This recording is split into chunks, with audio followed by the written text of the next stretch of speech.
Hello! Today I'm doing a guitar lesson for The Grobe by Ween off of White Pepper. This is a request, and I'm just going to have to jump right into it because the actual bones of the song, the riffs, there's not much to it. It's really fun to play.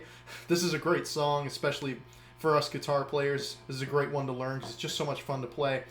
The solo and stuff, and not really so much the fills, but just the fills that are there, there's quite a bit to go over relative for Ween, right? So let's start with those riffs. I'm going to go through all the riffs. So we're the main one, the song's kind of known for, I guess.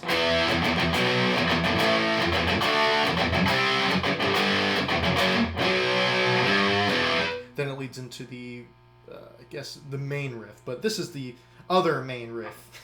So this is all power chords. We're bouncing off of the low E. And Diener, I'm pretty sure he alternate picks this. You could also go all down picking, but it fits the vibe more, I think. If you could do either way though. Anyway, so this is starting with the E power chord. Then you're gonna follow that up with pretty much all of these. Is that on the low E?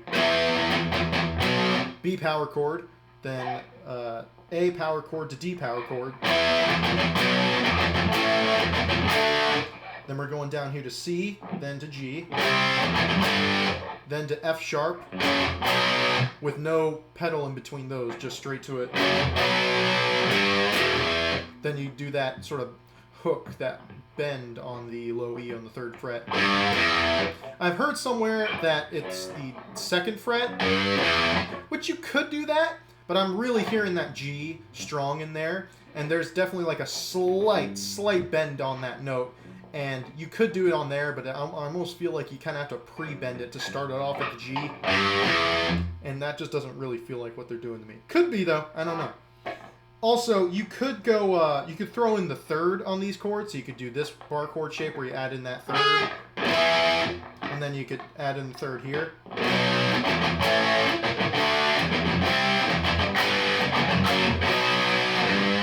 Which is what he does later in the song. So I kind of like to do that. You could go power chords though. Anyway, so after that, we go into the main riff, I guess.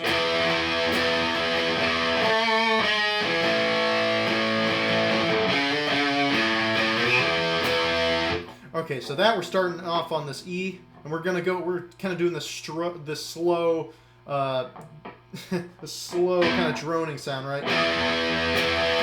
Throw that open E in there with that E power chord. Then we're doing this. So that's just 7th and 6th fret on the D. Then 7th on the A.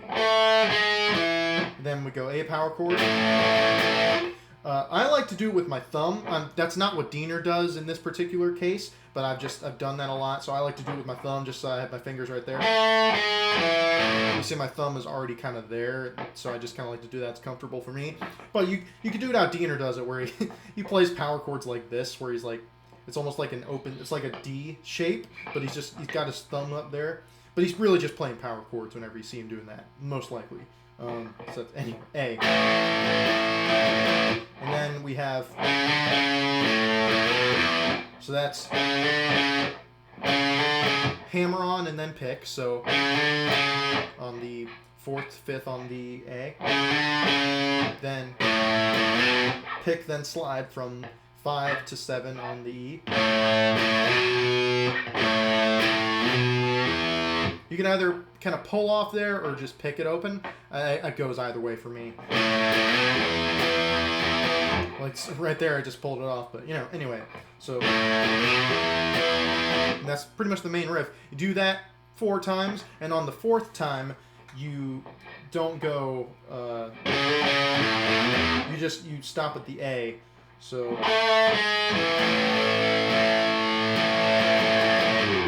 And I hear him kind of slide down like that on the recording. I'm referring to the recording, by the way. Also, I forgot to mention that I'm playing this in standard, and that's why they play it live. The original recording is probably slowed down. Maybe they tuned down to E flat.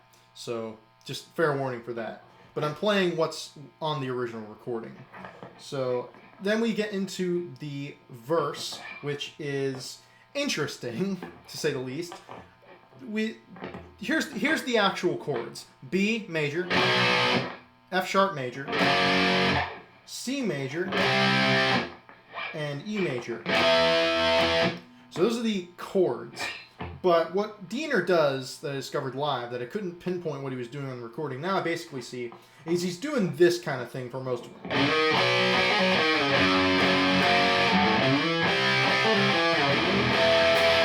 So instead of just playing B, the only chord that he doesn't do this for is F sharp. You can just play that, and remember to add in the third in there.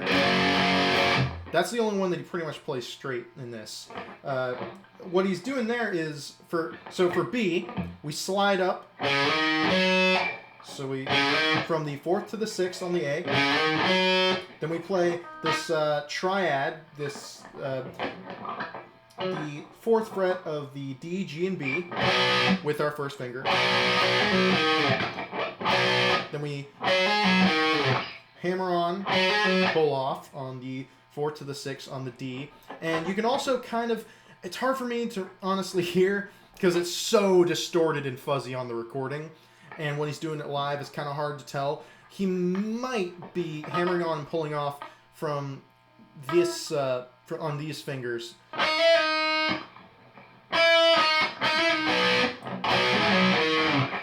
More than I think about it, I don't think he's doing that, but he could be. I think he's just doing it. I don't think he's adding that first finger hammer on, pull off in there. I think it's just this one. So that's... And just add back there. And make sure to slide down, because I'm pretty sure that's what he does. And then you just do that for, not F sharp. But you do that for C. Oh, sorry. You do that for C, where you just do the same thing 1 fret higher. So instead of going, you do the same thing, but just 1 fret higher. And then for E, you don't have to roll off. You basically just go up here on the.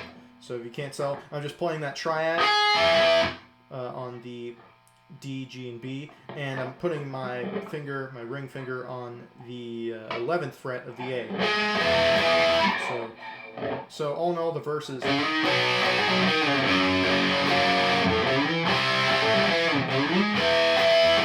And then that just loops.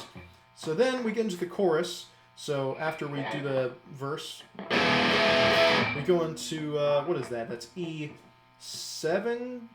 E7, I think it's just E7. It might be around, I'm not sure. That's 7th on the A, 6th on the D, and then 7th on the 3 highest strings. So I'm not sure if he's adding the low E in there. It's totally possible. Then we go to A major. Although he does it open, so I forget to do that. So it doesn't really matter as long as you get the next part right, but he does go open after that.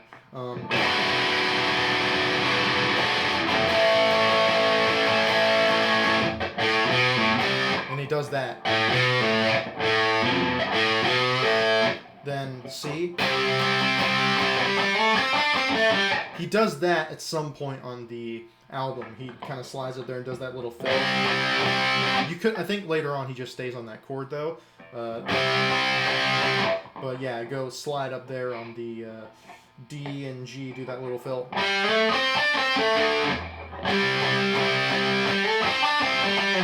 And then we go to E. Then we do that whole thing again, except without the E7, we're just doing regular E. That first chord's the only time he plays that E7 during the chorus. But after we do it one time.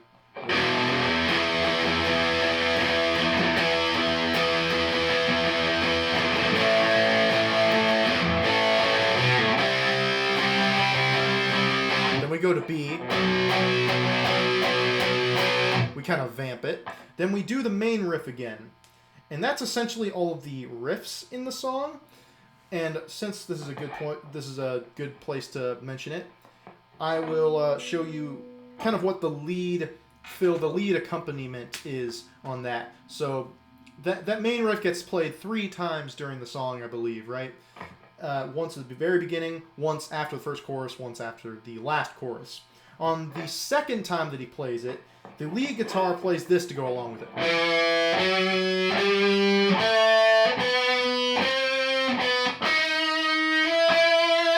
So that's just climbing up the E minor scale.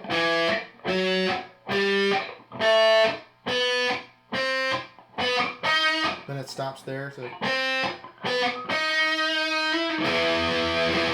it pretty much goes along with the riff pretty well. You can just pretty much tell by listening to it. Then at the end of the song, there might be another track where he does that again. He might be doing that again, but the new edition at the last time they play that riff in the song, he does that exact same thing, just an octave higher. So and make sure to, I like to do it here on the B string. I'll explain why in a second. We have this G.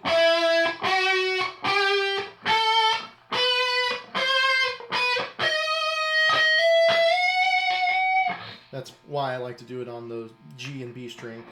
And remember, of course, when you're playing minor scale, it's not quite the same here,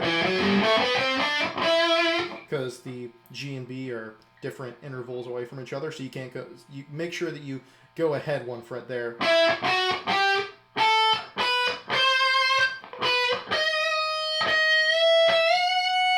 Now he might just be bending it up there. This is at the very end of the song where there's a bunch of feedback and stuff, so.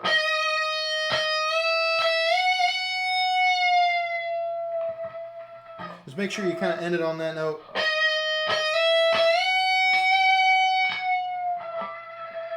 There's a bunch of feedback and stuff, which, you can get that going. There's a couple more fills and stuff, but, oh yeah, there's one fill in the first chorus after he plays the chorus riff 1 time through, so.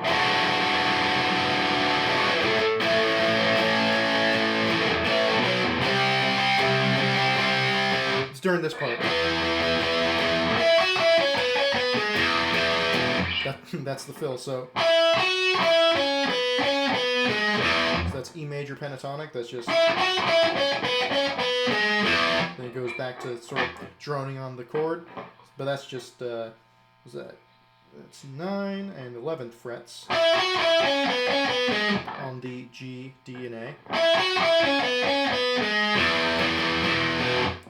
Alright, so I guess now is as good of a time as any to get into that darn solo, which has so much weird stuff in it. So, full disclosure, 2 things I want to mention. First off, I tried playing this with my wah earlier, but you can kind of see my wah over there. That didn't really work up with the setup I have with my camera and stuff. But yeah, he's definitely using wah.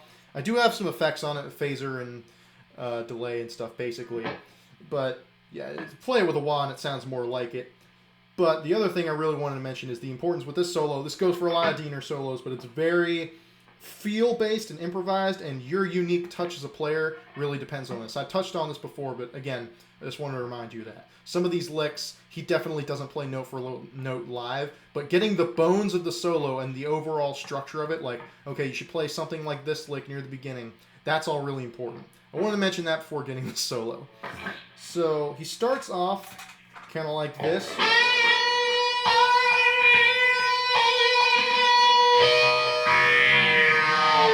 So that's just bending up full step with some kind of nasty vibrato on the 14th fret of the G. Then you want to, while you're holding that, you want to hit with preferably your pinky.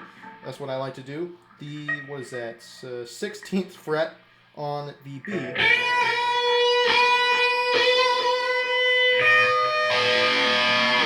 Then, so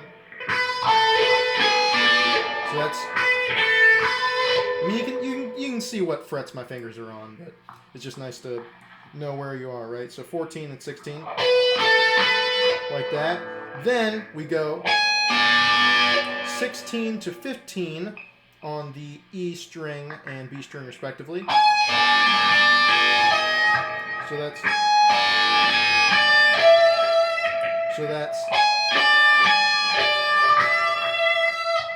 going up to the 17th on the B there. Then big old bend.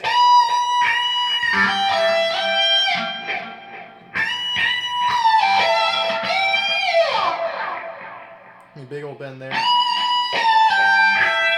Then even bigger, big old bend on the on the B string.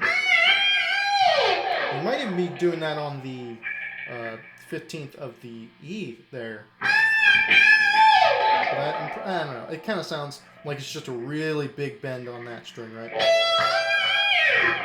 And then he does this. So after that big old bend lick, we go. So that's double stop on the G and B.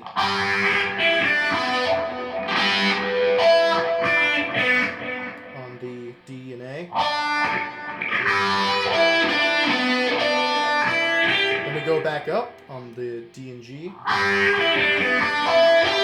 Then we do. So throwing some kind of vibrato in there. Then we do this lick.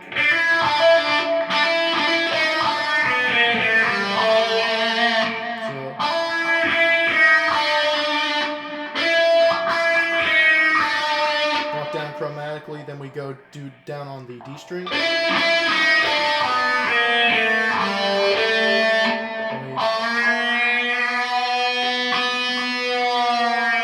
Hold that bend for a little while. You can kind of hear the timing of a lot of this playing along with the recording, which again, that's what I'm basing off of. Again, live, he does a lot of these licks, but he kind of changes them a little bit. Goes all over the place, as you know. That's cool. So, and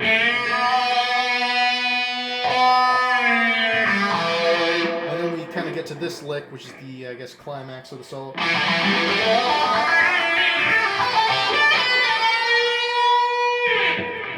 So what that is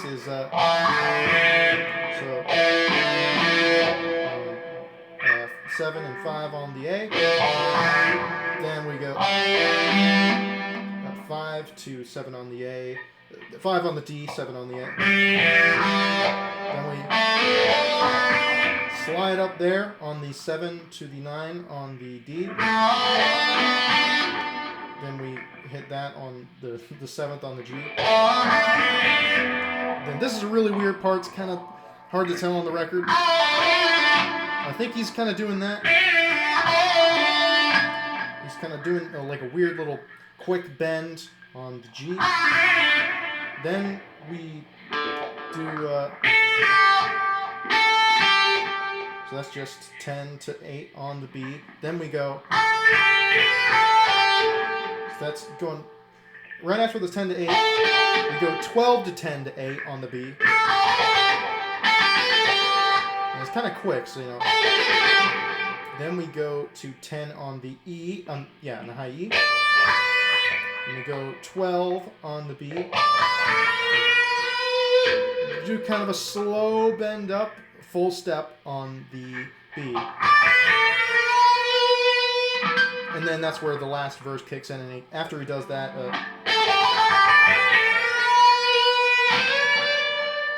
he kind of does that, where he just kind of bends it a little bit higher as he's going. Don't pick it again or anything. It's just kind of going around in the background. So,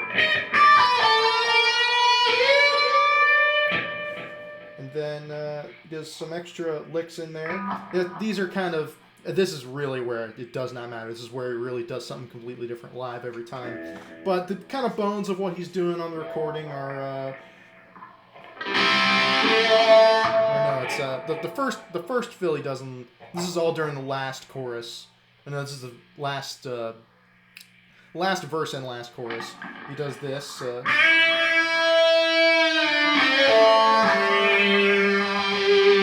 Something along those lines, right? And then I believe this is during the chorus. He does this fill first. He hits an open G string. Then he does a big bend on that.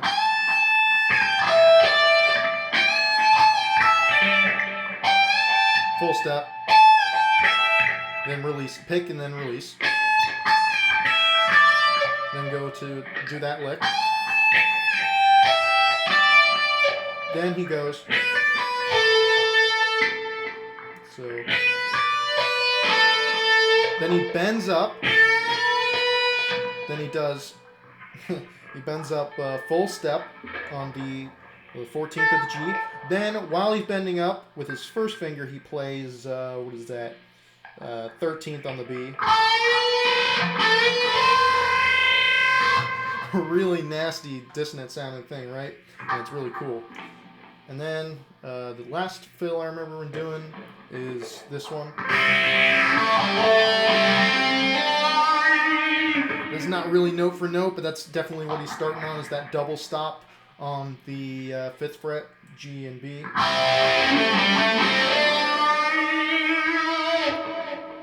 And that's kind of it. He might do something else. Honestly, don't remember if he throws in another fill somewhere there in the last chorus. There you can pretty much just play anything at that point. Again, Diener goes all over the place during this part. And then I already covered what he does at the climax. Is the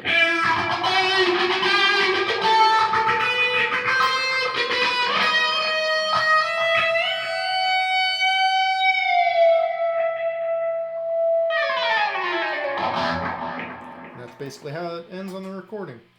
So, yeah, there's a lot of guitar parts of this song. I tried my darndest to teach them all the best I could. So apologies if I missed one of those last fills during the last chorus. Again, this is a really great song for us guitar players to learn. Those riffs are really fun to play. Neat solo from Diener on this song. Very appropriate, very Diener. And watching him play this live in Chicago and stuff, and pretty much any show they play it, but lots of examples. Live in Chicago is one that comes to mind, where this is just such a rockin' solo. And it's a great example of how he takes a lot of the licks in the solo, like in the Live in Chicago version, he starts with that bend up there. And then he does some sort of other lick where it's like, that's not really what he played. But again, he's starting with that idea for the lick, and then he kind of progresses it, and he does something similar, not the same thing, but something similar to this speed lick.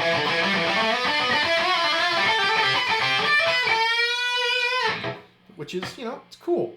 And I love when Diener does solos like this. It's so cool. But most importantly, I hope that you learned a lot from this, and I hope that you can shred along to this solo. Have a great day.